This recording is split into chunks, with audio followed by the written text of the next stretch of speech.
So to start off, can you tell us a little about your background and where you come from? Yeah, so my name is Nikhil Laud. Um, I am South Asian American. My parents immigrated to this country from India in the mid 1970s. And I actually grew up basically in New York City, right outside New York City Nice. on the East Coast. And just to sum up, I guess, a little bit about my background and what kind of brought me maybe into education and ethnic studies, I think a lot of it comes down to the ways in which my parents came to this country kind of like with a um, with a certain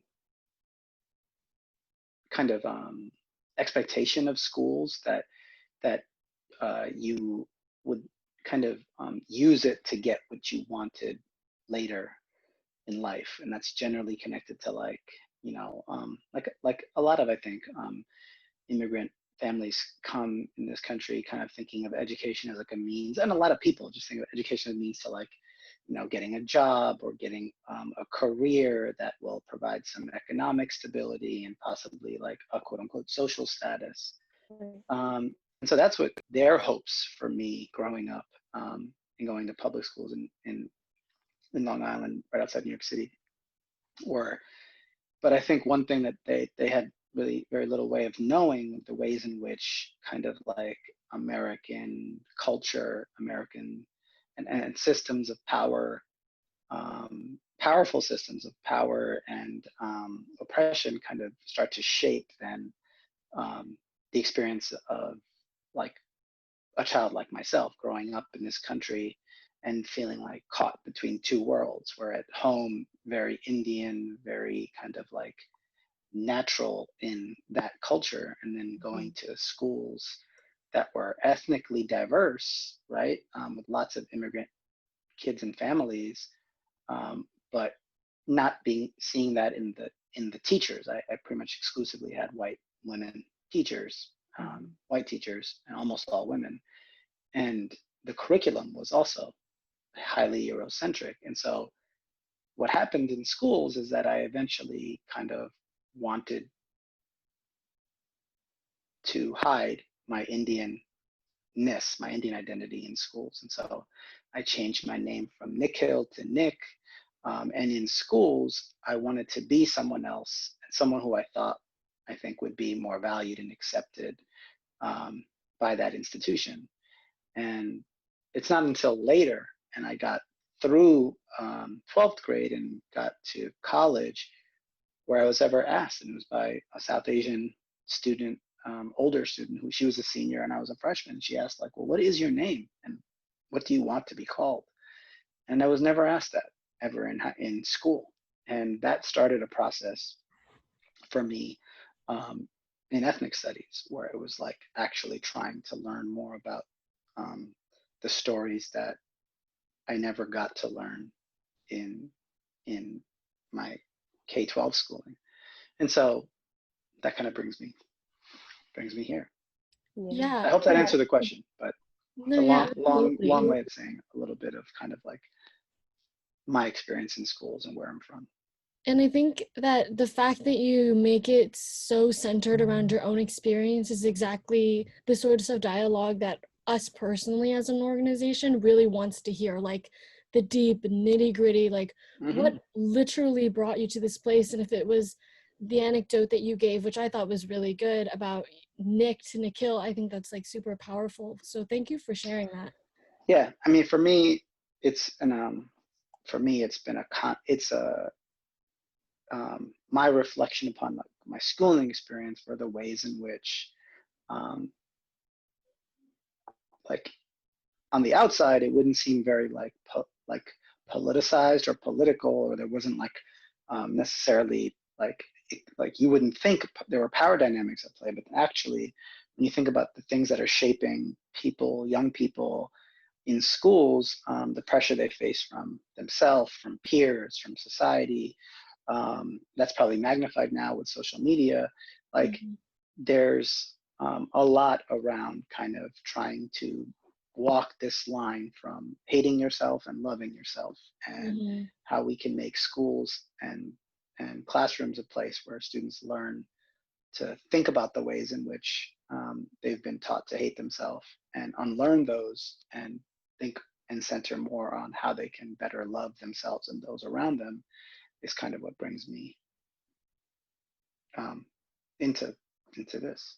Wow. Yeah. That's awesome. That's so cool. Thank you. Yeah, Okay, so do you mind if I move on to the second question? yeah, sure. Okay. Since you are deeply involved with the ethnic studies within San Francisco, could you tell us more specifically what you do and what drives your passion to continue doing it, especially if you could touch on this sort of remote experience and how you continue to create connections with your students, just to bring it into the present a little bit. I feel like that was For kind of sure. a general question on my end. Yeah, I've taught what I would call in ethnic studies type lens for like 13 or 14 years, not all in San Francisco. I started teaching in Los Angeles public schools for about 8 years, and then moved to New York City public schools for a few years, and then came New York City schools, sorry, not public schools, and then came out here, and this is like my fifth year now in San Francisco Unified. And so I've taught like a variety of what would be now called ethnic studies classes.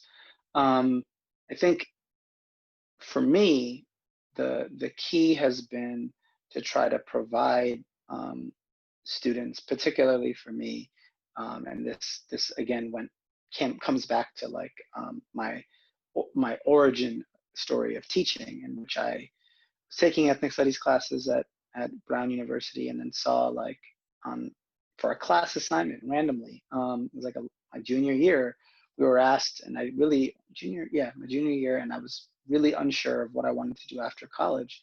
And the professor just said, go observe a classroom, any classroom that's, K-12, come back and like talk about what you saw. This was like my first education class.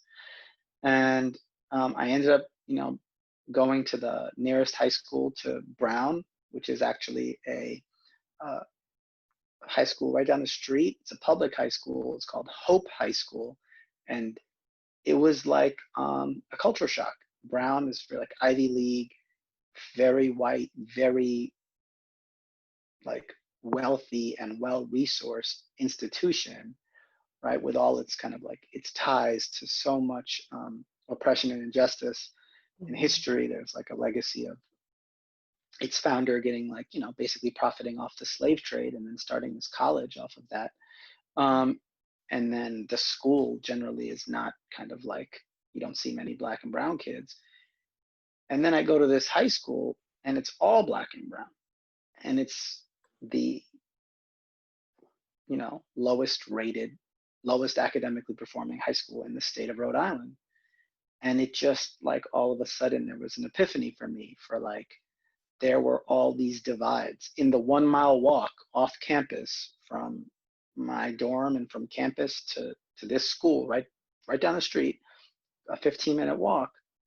There were all these divides in race, in class, in access to opportunity, in terms of like quality education, empowering education, all that stuff. And I thought about like the kinds of classes that were being offered at Brown that so many of those students would just not have access to on the basis of the condition of their school, their neighborhood, all of this kind of this stuff that no one could control, what neighborhood you grow up in, what zip code you live in, and the quality of the school that you're sent to. And so it struck me right then on that time that like that engaging in those divides of resources and opportunities is what I wanted to commit myself to. That's why I became a teacher. And that's kind of like where my passion for the work comes from. It's more like a calling than a job. And the calling is to like provide young people with the tools to name that divide, name that gap in resources and opportunity, and then think about what is their own brilliance, what is their own capacity, how are they, despite the divides, fully human and incredibly intellectual and have amazing capacity to do what it is that they want to do, and what's best, not just for themselves, but their community and those around them. And so kind of like that's what I try to think about when I think about ethnic studies in San Francisco, is trying to provide, we have like, I don't know if you've seen or have a copy of our, we have a hoodie that you may have seen around, I don't know, are you both from Lincoln? Okay, so Yes. like you may have seen it around like Lincoln students. It's like a black and gold hoodie with ethnic studies, right? And Yes, so we're Yes. really the happy that those are all around. Let me know your, when you can, let's email me your sizes, and when the world opens up back up again, we'll go into our office and send you and an address, and then we'll send you our hoodies. We have a bunch extra, but the point is that like it's on that is kind of like what we want our ethnic studies classes to develop. We don't, I'm not saying these are not important, but we don't want the focus to be on just the grade. We don't want focus to just be on, a test. Those are fine, and at times those are important, but what we really want to make sure that what young people get out of our classes is a knowledge and love of themselves and who they are, right? To develop and further develop that capacity to love themselves, to be, that's one, and two, to be in solidarity with others, particularly those who are multiply marginalized, structurally vulnerable. In other words, like folks who have had access to the least, like standing with them and what's in not just your own self-interest, but also what's in the interest of those on different ends of a larger power dynamic. And the third would be like having developed a sense of solidarity and developed a sense of like love of self, a feeling of like agency, or the sense that you can control or shape your conditions, or change the future, and that young people have always done that, but also like I think they've also been taught through society and through schools sometimes that they can't control anything, that they don't have power, and we want to make sure that they don't feel hopeless, but rather feel hopeful about their own ability to shape what's happening right now. And we see that all around the world. But those three things, which would be knowledge of self, self-determination, and knowledge of self, solidarity, and self-determination, are kind of what we base our program on.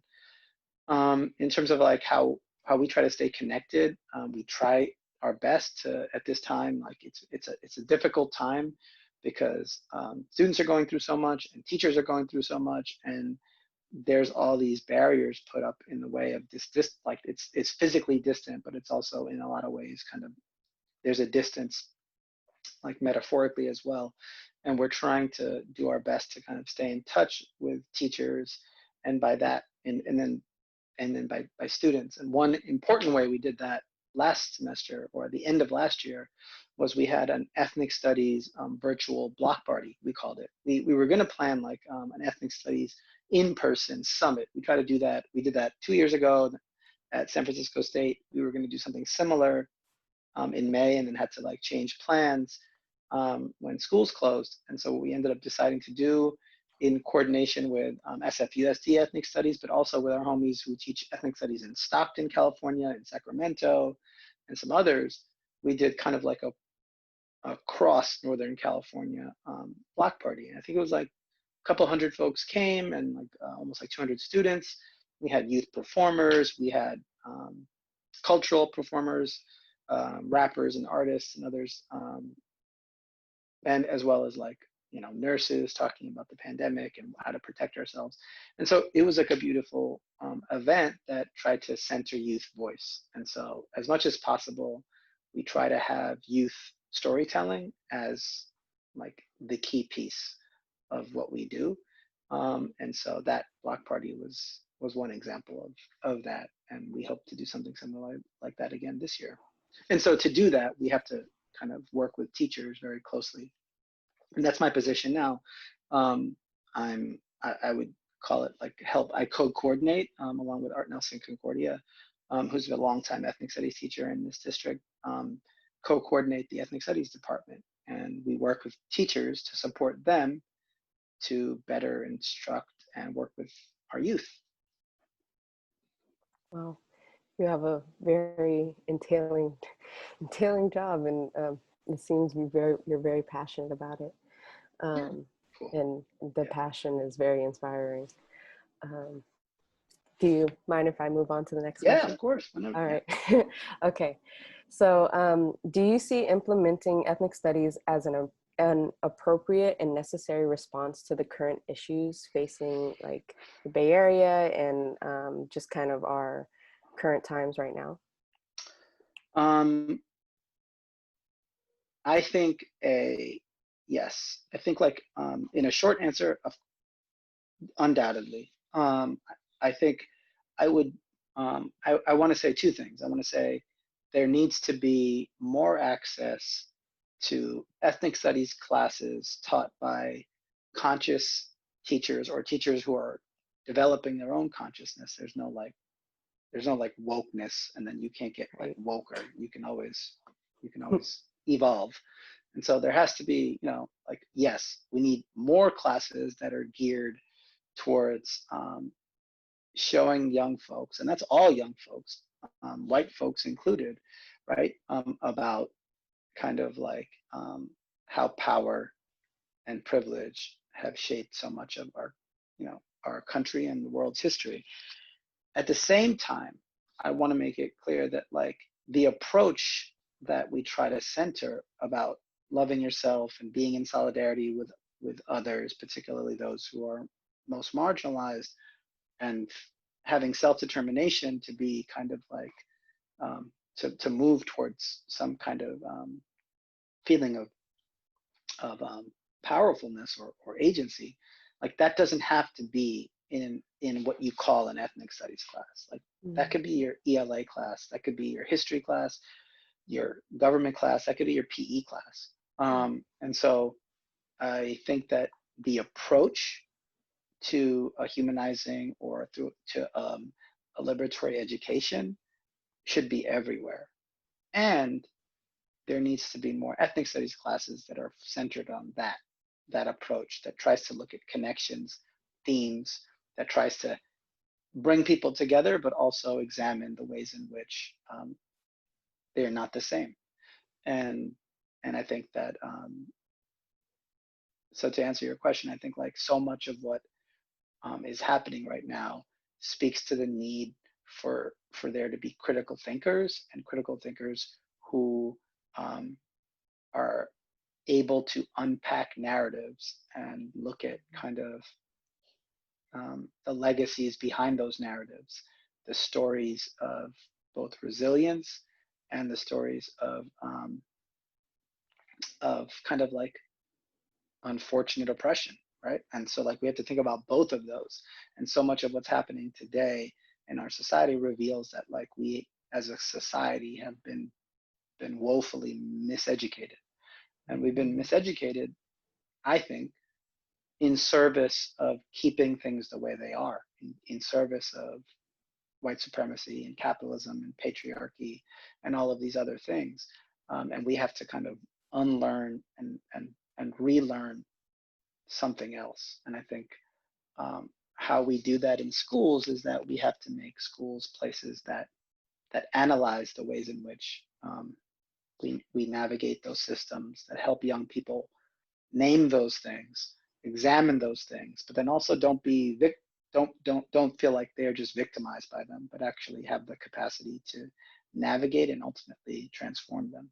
And so that's what like I hope ethnic studies classes do. And ultimately, in the truest sense, ethnic studies classes would also teach those who have more relative privilege how they can be in better solidarity with those who are born in different circumstances, right?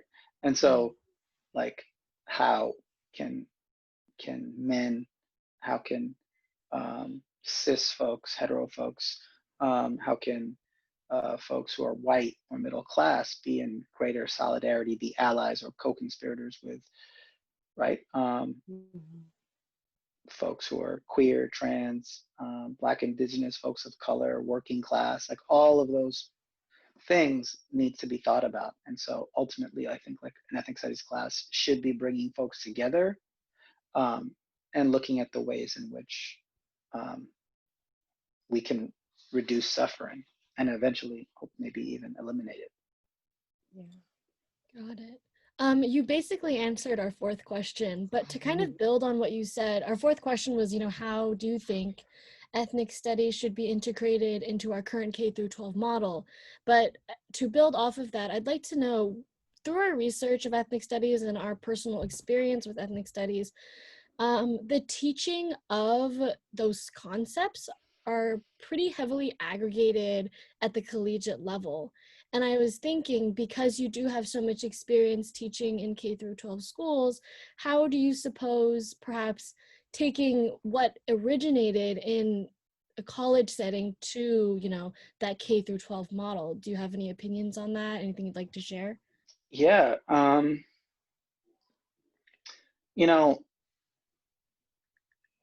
I think, and one, like it's got to be like said that like ethnic studies as a field began and is so unique because its origins come from youth activism. It comes from young people, and young people originally, in the Bay, right, Oakland, San Francisco, Merritt College, at San Francisco State, and then UC Berkeley, like organizing for an education at the college level that spoke to them. But there were also like other parts of what they were demanding then, right? They were demanding Black studies. They were demanding a separate college even. They were demanding classes that spoke to their histories. And there, many of the times what ended up happening was that they were demanding like more high school students coming in that look like them, and a way to kind of almost re-educate high school students, particularly high school students of color coming into those colleges, around who they were and their sense of connection to larger community. And so I think about like, yes, there are origins obviously at the higher ed institution, but so much of the groundwork for that kind of consciousness can be laid at much earlier ages. And I think about kind of something that I've heard discussed in my daughter's class, and she's in elementary school. And so she goes to like a social justice-based elementary school. We live in the East Bay, but like the point that they try to do, and this is like what, first, second, third grade, and this is not every day all the time, but they're where they try to ultimately go with students is they want to give students, like they call it mirrors, where they can see themselves in the teaching, right? They can read stories about people who look like them. They can see themselves reflected in the curriculum and in terms of like what is being taught, and even maybe who is being taught, like who the teachers are. But also they want to provide windows so that they can see the humanity of others. So I think like the idea of like looking at it like a house, right? Like you want mirrors that reflect you. Yeah. You want windows so you can see the humanity of others and see connections and differences to others. And then I would add, as you get higher and higher, or as you get older and older, you want to provide like a skylight view of being able to see power dynamics, see the big picture, right. See kind of like access to resources across groups, and be able to kind of understand the way structures and systems work, and who they serve and who they don't serve, and how that doesn't work for so many of us. And so that's a way that I think a useful analogy to think about how this can be happening in starting kindergarten or pre-K. And I think the other thing to think about is like, no doubt as you get to like college, there's going to be more complex themes and concepts, and it becomes more and more intricate. But one of the things that we try to do in our ethnic studies class is to try to focus on like core concepts, right? Like concepts like identity, concepts like power, concepts like systems, and concepts like transformation. Like those concepts you can analyze, I think, in any grade in different ways, right? It's going to look different in a science class than it does maybe in a ELA class. But if all science classes are thinking about what's our relationship to science, who are scientists and who am I? Am I a scientist, or have I been taught, no, I'm not a scientist because scientists don't look like me. That's only for other people, right? That's a part of an ethnic studies approach or a humanizing approach to science teaching. And so I think it's important to kind of like think about the ways in which some of these things are universal and don't just need to live in like the quote unquote ethnic studies house. Right. Yeah, there you make a really good point that there's multiple avenues that you can segue ethnic studies and curriculum into different things. So this kind of At the leads same into, time, I think there needs to be like, sorry, just a separate place, right? There needs to be yeah, like both. There needs to right. be, it needs to be in a lot of classes, all, but there also needs to be a place that's devoted to particularly kind of uplifting the youth struggle for a class that speaks to themselves. So I think it's like you said, both things. Right. And that's really important because, and to me, it just seems it creates a holistic, education. So you're not just getting that right in that one class. Exactly. So like this kind of moves into our next question is, what do you think are the biggest impediments into implementing ethnic studies education? That's a good question. You mean like locally, or do you mean like across? Like, do you mean San Francisco, like the obstacles in San Francisco, or do you mean like the obstacles across the state or country? If we could start locally and then Sure. maybe think about like California, since the bill of AB 331 just got passed in the Yeah. House and moving to the Senate. So Yeah, Yeah. I think that's a great place to start. So like, we have an ethnic studies class at pretty much every high school in the district. The issue is that not every student has access to that class, and so at some sites everybody takes an ethnic studies class. That would be the case at places like maybe Academy High School, or places like Mission, I think. But then there's other schools where they only offer like one or two, and so there's like a wide gap in how the offerings work, and a lot of that is because it's so far been left up to principals and each individual school to make that decision for themselves. And that doesn't necessarily mean that places that don't offer a lot of ethnic studies classes don't want to, but according to when we've talked to them, they feel like constricted, or they feel like tied by the schedule, right? That there's so many classes that are required for students that ultimately students don't have a lot of choice for other stuff, right? Because so much of it is like fixed. Like they only get like one or two classes they even get to choose. And because this is a ninth grade class, and ninth graders, mostly ninth grade class, there's also like schools like Lincoln and Mission and some other schools that offer 11th, 12th grade honors class, which is, and I'll get to that in a second.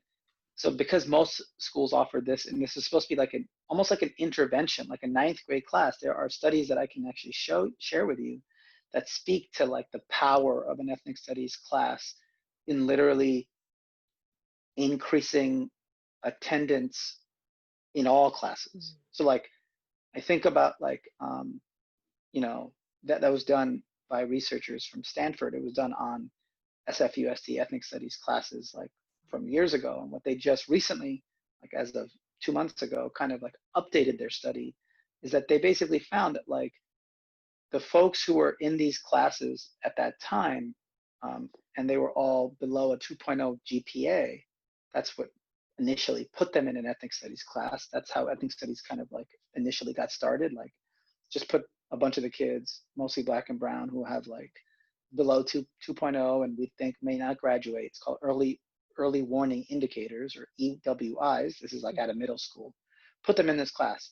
And I'm not sure if that's necessarily the best approach, but like I get the rationale. Yeah. And what they ended up finding was that like when they compared those kids to kids who had slightly higher than 2.0 GPA, but did not take ethnic studies classes, the kids who were in ethnic studies classes in San Francisco Unified, higher attendance across their classes for years, higher grades, higher graduation rates, more courses complete, higher college going rates. So in all of these measures that like the district says they care about, students who had access to that kind of coursework and that kind of curriculum and teaching did better than students who didn't. And again, that was for that kind of in that range, but I don't think that like students in that range it's just particular to them. I think we can guess that could be beneficial for students in all ranges. And so I think it's really important for folks to get out of the mindset that ethnic studies is only for certain people, that it's only for the academically struggling Black or brown kid who just doesn't feel good about themselves. It's actually for everyone. And it's for everyone who cares about creating a more racially conscious society, particularly racially conscious, but also in a lot of other ways, like gender and class and others. But like, so one obstacle is kind of reimagining who ethnic studies should be serving, and it should be serving everyone. Right. The second piece is to really work with different schools to offer different types of classes. Maybe it's an honors class like they offer. Connie So does an amazing job at Lincoln and offers that class so that if ninth graders aren't able to take it, maybe you can take it in 11th. Ideally, we want a situation where we could take at a beginning ethnic studies class, an upper level ethnic studies class. And so there's a lot of kind of like supposed obstacles. At the same time, I think that choices need to be made. And we need to think about like, if what our current world is teaching us is that we need classes that teach to racial healing. And I think that world right now, the society is glaringly screaming for that. We need to prioritize this, and that we might as a district have to make tougher choices about, yes, we thought this other class was a requirement, but maybe actually it's ethnic studies, because just look at the society. Now, at the same time, like I don't want to just say, yep, ethnic studies needs to be a requirement tomorrow, and every student needs to be in an ethnic studies class like in next week. That's important to do. It's also important to like do it right. And that means that there's a lot of training that we direct for teachers. One of the reasons why I think our program is pretty successful is because teachers get high quality, I think, hopefully they feel like it's high quality training and professional development. And they come and they study and they work together and it's regular. And so if that's going to happen and you're now going to double the number of ethnic studies classes, well, then we're going to need to also increase how we support those teachers in being able to do that effectively. So we need to have, because who is teaching the course is almost just as important as what the class is called, right? Like you can have a very disempowering, disengaged ethnic studies class if it's taught in a way that's not humanizing and that's not engaging. We don't want that. And we work with teachers who we also are very lucky to have in our district who want to teach this class and who want to commit to that. So just requiring teachers to now teach this who have no interest in it might not be the best approach. We need to kind of think about how we do this in scale so that we increase the number of classes, but also that we are helping train those teachers and support them.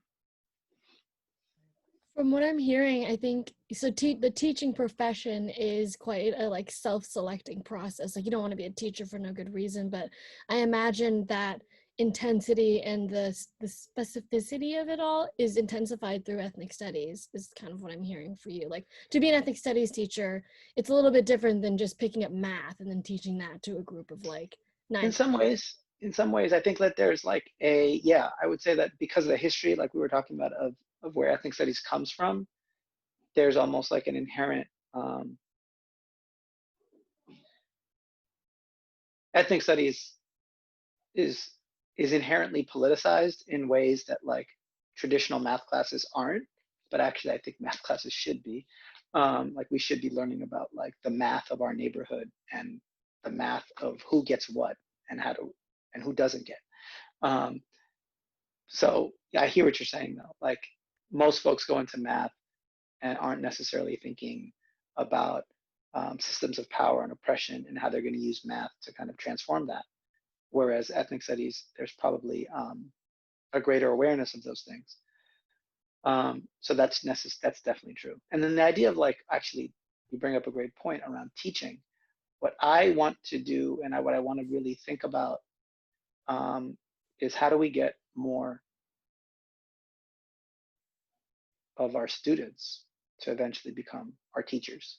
And so that doesn't mean everyone. It just means Right. those who start to see that the kind of education that they received, if it was what they wanted, would be in an ideal position to now come back and serve the very same folks who are in their shoes in the future. And so right now, that's not necessarily like the easiest pathway, but we're trying to figure out like, how do we get more of the students who we've been lucky enough to work with to find their ways back into the classroom. And so that's like another piece of the pie.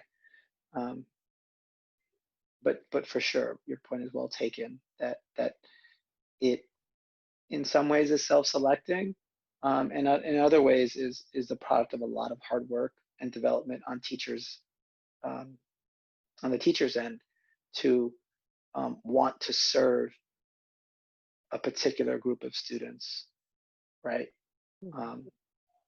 And do what they can to disrupt existing power dynamics and shift them. You're giving a lot of really food for thought, and Definitely. We'll have yeah. some very, very good content for this video. Cool. So our last question is, how do you suggest that students like us and the people that will be watching this video practice ethnic studies values on a daily basis, being That's mindful of other cultures and our social and political climate, where open narratives about ethnic studies experiences have been historically been disregarded? Yeah, I think there's so many different ways to go about that. I think the what I would want to kind of think about or leave you with is like what I hope ethnic studies kind of um, prepares young people for is the idea of kind of like when we know where we've been, we can have a greater sense of where we want to go. And where we want to go might be unknown, but like young folks feeling like they intrinsically have the power to reimagine what the world could look like, what their world could look like, what their relationships could be, their relationship to themselves, their relationship to others, their relationship to the environment. Like what I hope that ethnic studies kind of instills is that kind of critical reflection, right? Like, how do I exist with myself, right? Like, in what ways do I love myself? In what ways do I hate myself? How are my relationships with others? And how is, what am I doing to make the world a more humane place? And so when I think about that, I think those are lifelong lessons that again, everyone can be taught in any class, but hopefully are centered in ethnic studies courses.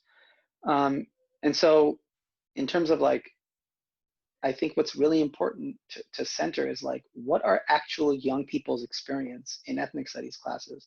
Because there's a lot of like misconception about, from particularly conservative voices around what ethnic studies is or isn't. I don't necessarily want to like center that perspective of like what they think of us in the conversation, but I think it's important for young people at all times to be like, have their stories heard.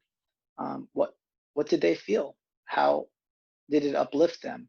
Or maybe even how did it fall short? And what can we do to make ourselves as a program even better, and as a discipline even stronger, right? Doesn't mean we're perfect. And so I think it's important to think about like how young people experience an education that tries to talk about race very openly and very bluntly. And then, so I think that it's very important to kind of center the ways in which ethnic studies tries to live in this world where, you know, you can't grow unless you're a little uncomfortable. We don't want to make people crazy uncomfortable or unsafe, but there has to be some kind of growth. And in order to grow, you've got to unsettle some people.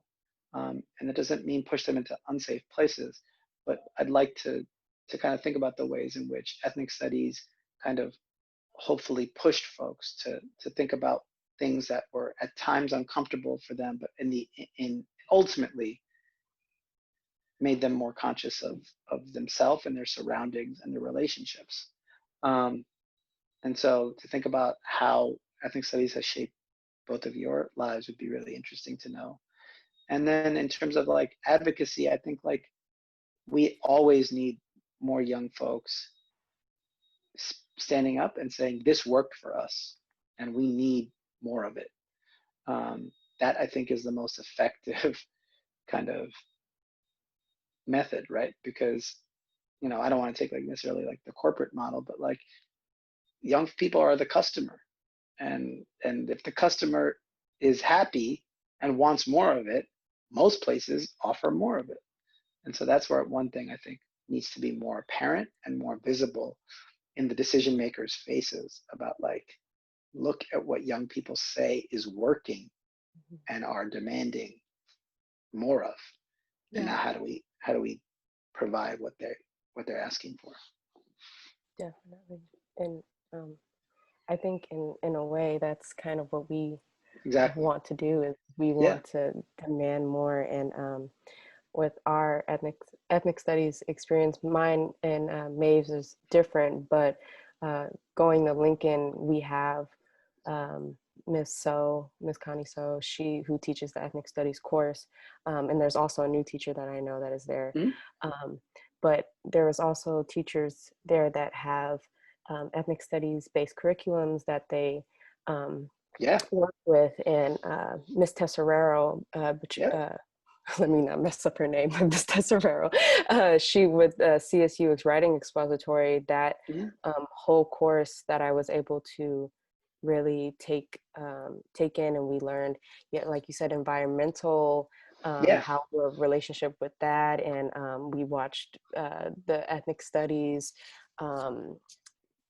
I wouldn't say struggle, but the kind of experience that was down, I think in Texas, or where they in Arizona, right? Arizona, and then so like going through kind of having that available to me was really important, and really installed kind of the self-reflection, and like you said, mirrors and windows. Did both of you have Bia, or just Michaela? Okay, because so she now is I mean, I meet with her like 3 times a week or something, because now we're on the same team. So she's teaching at Lincoln, but she's also kind of like working in the position I have, but with English teachers to have more classes like the one you just talked about. So I'll let her know that we talked, or she'll be very happy. But the point is that like you just said, it doesn't have to be quote unquote an ethnic studies class, but the teacher has an approach that is based around the same principles. Mm-hmm. And that's what's really important. Lincoln is a really interesting place right now because the reason there is, and we work very closely with Mark Aquino, who's the new ethnic studies teacher for the 9th grade. And then there's obviously Connie, who works with the 11th and 12th graders. Like, that exists because students at Lincoln demanded it and organized for it. And so like, that's like a very like inspiring, uplifting example of like what's possible, and should be actually like done more of across the district. And it's an amazing thing, right? And that has to be uplifted and affirmed, like the actual getting 2 or 3 more ethnic, like doubling the number of ethnic studies classes because of literally what folks did is amazing and speaks to the power. And now even pushing it further. And now how do we get that to be replicated at other schools? And so really, I think inspiring young people to do exactly what's been done with your group would be, that would be, actually I should be asking you the questions, is what I'm trying to say. Like, how do we get more of what y'all did? Right.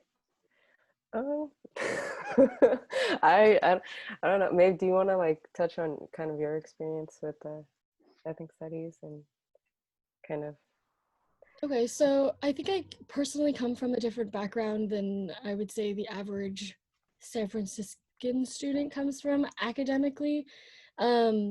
But in terms of finding students that like want to engage with it, in all honesty, I think even the most like ignorant students that I've been in class with that have like said the most like inappropriate things in class that I personally roll my eyes at and then snap back with something about how they're wrong.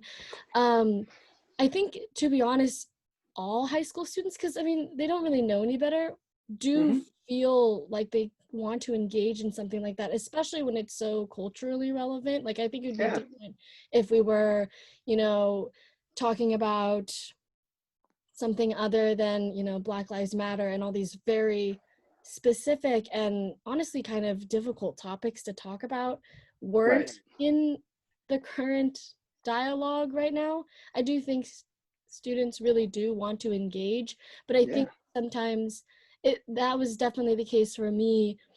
I consider myself to be a person of color, but I definitely don't consider myself to be marginalized in any way. I'm adopted from China, so I was raised by a white woman. So in some ways, the way I've internalized my own privilege is very different than that other 100% Chinese girl walking around Lincoln High School, which there are many. So one of the hardest things for me and why I decided to bring this idea to Michaela and Jonathan was to be more accessible with it. Like, you know, Michaela, not to speak for you, but you're mixed. Jonathan is also mixed. Jesse is 100% Chinese, and Sarah's white. Those are our team. And for all of us, there was genuinely this semblance of like, well, how do I contribute? Like, how do I be an ally in a way that doesn't feel invasive to people who are really on the front lines fighting, but doesn't feel like, you know, I'm sitting here letting this happen to, you know, my fellow human. That was really. I mean, I think one thing that strikes me about the group that y'all have is that you see like the power of everyone's story, right? That everyone has a story. Everyone has a place that they come from and experiences that shape who they are, and that that each person's identity matters, and that we need to value and recognize and work with and uplift those experiences. And so I think like that's like a testament to the spirit, right, of ethnic studies in terms of bringing folks from all kinds of backgrounds together in service of shifting power dynamics for particularly marginalized groups, right? Whether that's, again, students of color, or whether that's trans students, whether that's women, all those things need to be thought about. And so I think that like, it's really interesting that, I think it's actually inspiring that everybody comes from a different place, right? Because it shows that like, that's the point, that that this is something that you should ultimately unite people. It might make people uncomfortable at times, but we should come together in the service of social justice. So I think y'all are like a great embodiment of that. Thank you. Yeah. Thank you so much. Thank All you good. so much for Thank you coming. for having me. And yeah, it was really great talking to you, and really was a really good kickstart for our interviews. Yeah. Awesome. Series, yes. Yes. Well, pleasure was mine. And yeah, keep me posted with how I can better support y'all. Okay.